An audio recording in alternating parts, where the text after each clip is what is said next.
Chapter 18. Conclusion. The Perfection of Renunciation.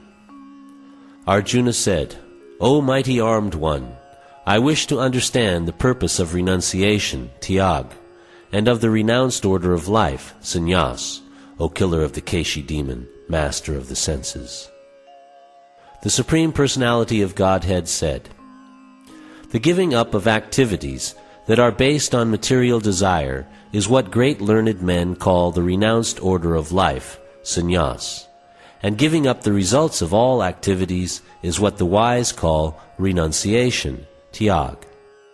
Some learned men declare that all kinds of fruitive activities should be given up as faulty, yet other sages maintain that acts of sacrifice, charity, and penance should never be abandoned. O best of the Bharatas, now hear my judgment about renunciation. O tiger among men, renunciation is declared in the scriptures to be of three kinds. Acts of sacrifice, charity, and penance are not to be given up. They must be performed. Indeed, sacrifice, charity, and penance purify even the great souls. All these activities should be performed without attachment or any expectation of result. They should be performed as a matter of duty, O son of Pritha. That is my final opinion. Prescribed duties should never be renounced. If one gives up his prescribed duties because of illusion, such renunciation is said to be in the mode of ignorance. Anyone who gives up prescribed duties as troublesome or out of fear of bodily discomfort is said to have renounced in the mode of passion. Such action never leads to the elevation of renunciation.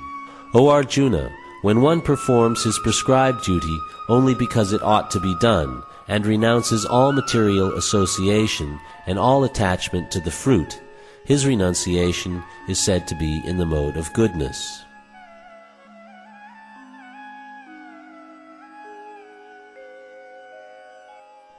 The intelligent renouncer, situated in the mode of goodness, neither hateful of inauspicious work nor attached to auspicious work, has no doubts about work. It is indeed impossible for an embodied being to give up all activities, but he who renounces the fruits of action is called one who has truly renounced. For one who is not renounced, the threefold fruits of action, desirable, undesirable, and mixed, accrue after death. But those who are in the renounced order of life have no such result to suffer or enjoy. O mighty armed Arjuna, according to the Vedanta, there are 5 causes for the accomplishment of all action. Now learn of these from me. The place of action, the body, the performer, the various senses, the many different kinds of endeavor, and ultimately the supersoul. These are the 5 factors of action. Whatever right or wrong action a man performs by body, mind, or speech is caused by these 5 factors. Therefore, one who thinks himself the only doer, not considering the 5 factors, is certainly not very intelligent and cannot see things as they are. One who is not motivated by false ego, whose intelligence is not entangled, though he kills men in this world, does not kill, nor is he bound by his actions. Knowledge, the object of knowledge, and the knower are the 3 factors that motivate action. The senses, the work, and the doer are the 3 constituents of action. According to the 3 different modes of material nature, there are 3 kinds of knowledge, action, and performer of action. Now hear of them from me. That knowledge by which one undivided spiritual nature is seen in all living entities, though they are divided into innumerable forms, you should understand to be in the mode of goodness. That knowledge by which one sees that in every different body there is a different type of living entity, you should understand to be in the mode of passion. And that knowledge by which one is attached to one kind of work as the all in all, without knowledge of the truth, and which is very meager, is said to be in the mode of darkness. That action which is regulated and which is performed without attachment, without love or hatred, and without desire for fruit of results, is said to be in the mode of goodness. But action performed with great effort by one seeking to gratify his desires, and enacted from a sense of false ego, is called action in the mode of passion.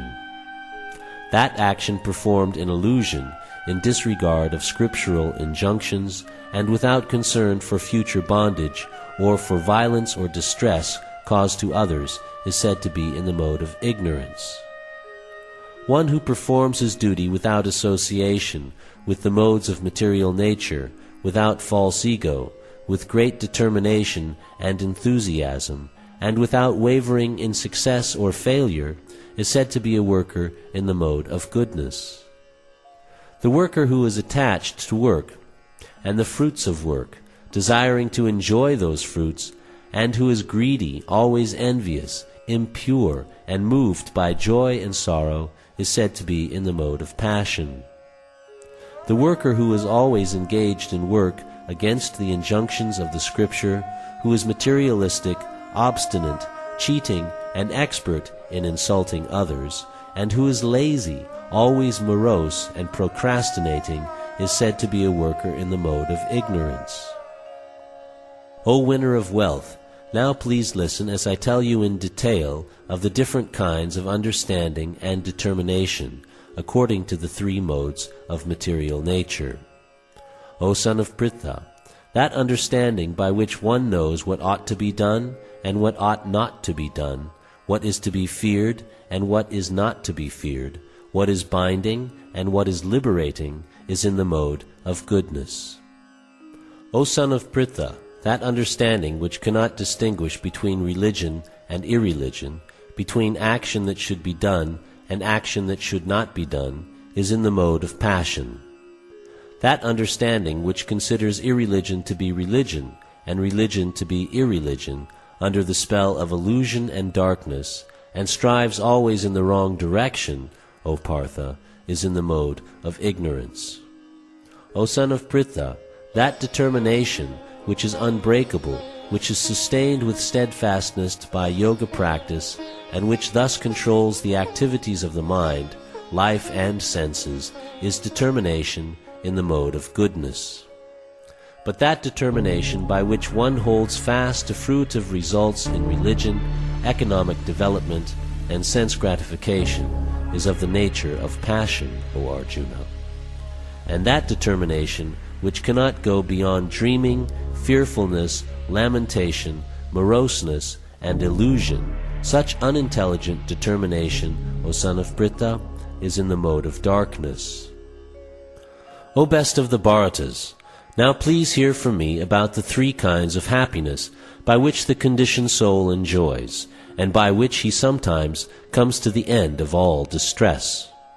That which in the beginning may be just like poison, but at the end is just like nectar, and which awakens one to self-realization, is said to be happiness in the mode of goodness. That happiness which is derived from contact of the senses with their objects, and which appear like nectar at first, but poison at the end, is said to be of the nature of passion.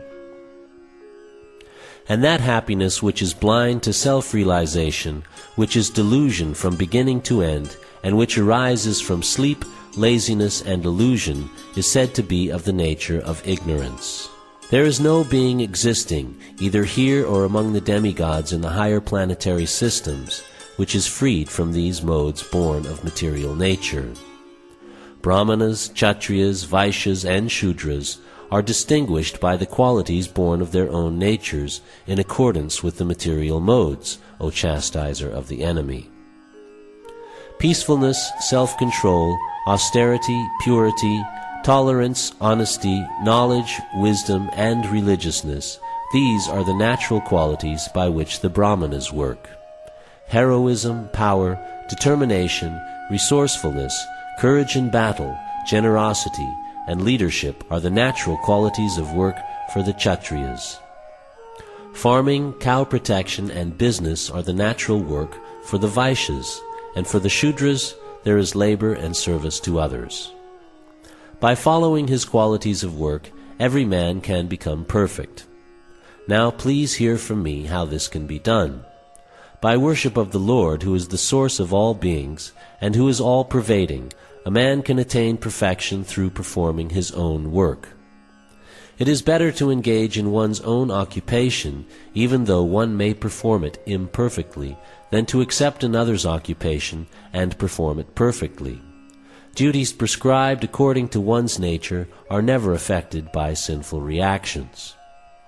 Every endeavor is covered by some fault, just as a fire is covered by smoke. Therefore one should not give up the work born of his nature, O son of Kunti, even if such work is full of fault.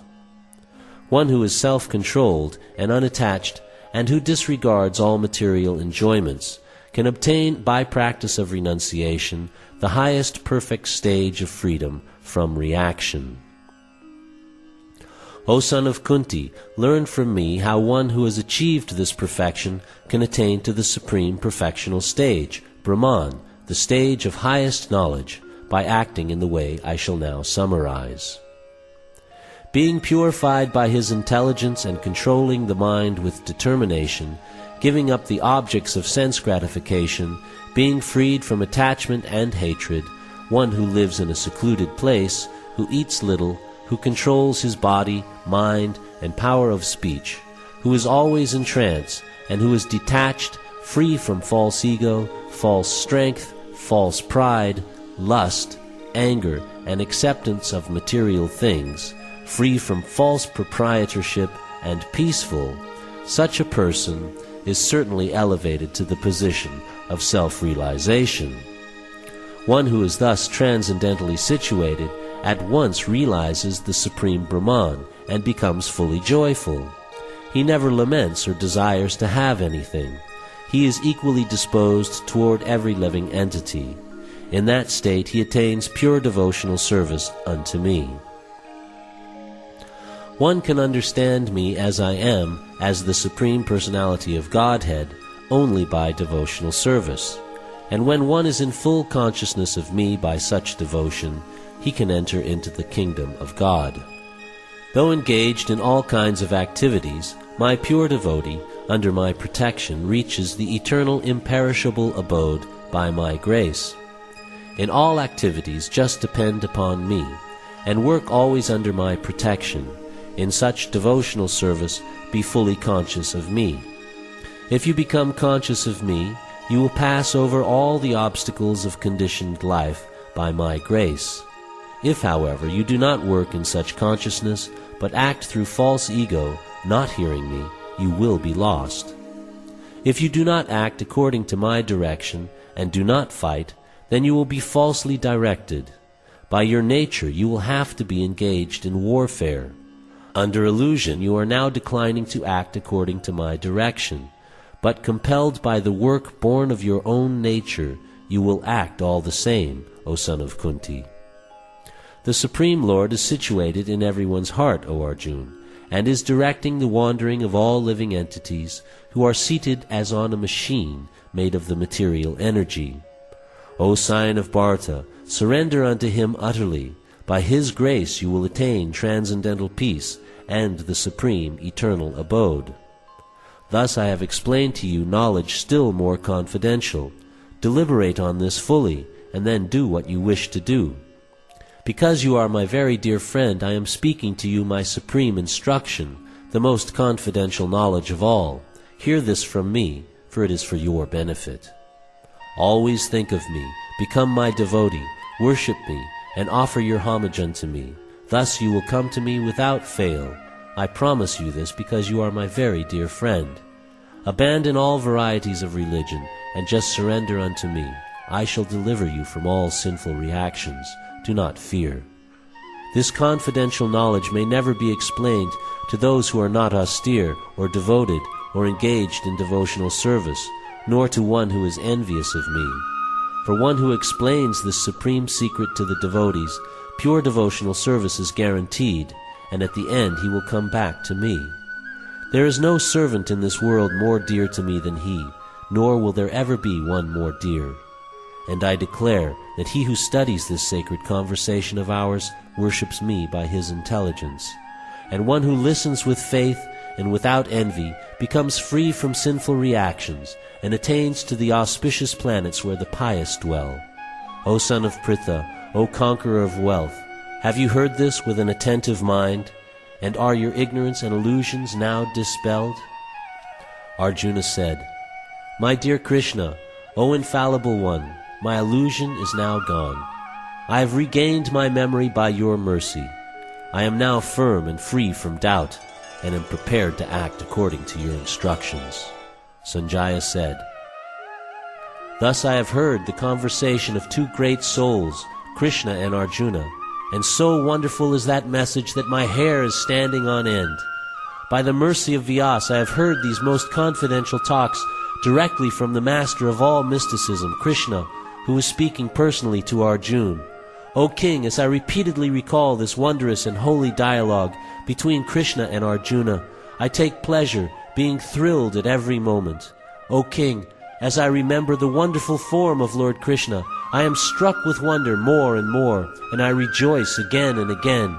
Wherever there is Krishna, the master of all mystics, and wherever there is Arjuna, the supreme archer, there will also certainly be opulence, victory, extraordinary power, and morality. That is my opinion.